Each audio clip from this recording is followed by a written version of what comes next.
సరే మావయ్య.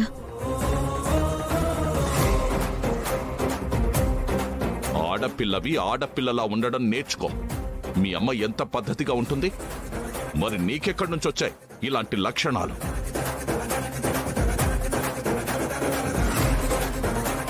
రేపు కాలేజీకి వెళ్ళగానే నువ్వు క్షమాపణ చెప్తున్నావు అంతే, అర్థమైందా?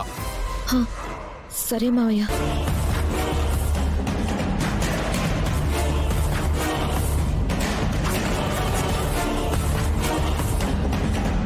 బాగుంది కృష్ణప్రసాద్. సర్లే, ఏదో మాట్లాడుతున్నావు కదా అని ఊరుకుంటుంటే ఎప్పుడు నువ్వు వాళ్ళని సమర్థిస్తూ మాట్లాడతావు తప్ప అసలు వీళ్ళ తరపున మాట్లాడావా?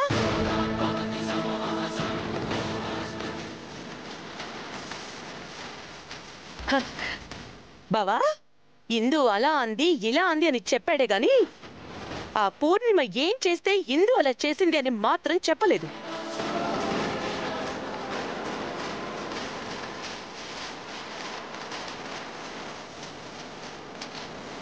ఫ్రెండ్స్ అందరి ముందు మా పెళ్లి అని పెళ్లి పత్రికిస్తే దాన్ని చించి అవతల పారేసిందంట.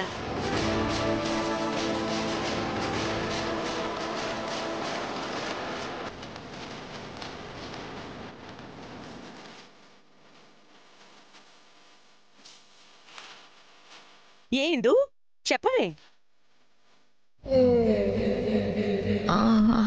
అవును మావయ్య.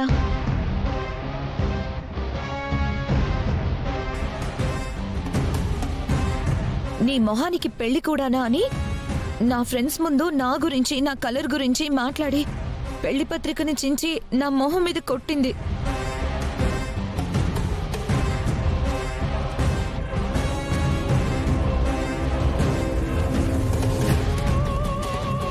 ఆ కోపంతోనే అలా మాట్లాడేశాను.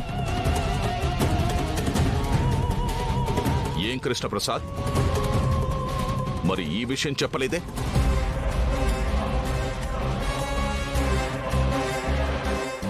తన తప్పుని ఎప్పుడూ చెప్పడు కదా బావా.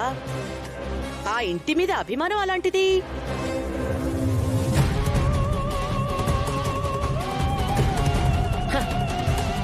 నువ్వు మారవా కృష్ణప్రసాద్?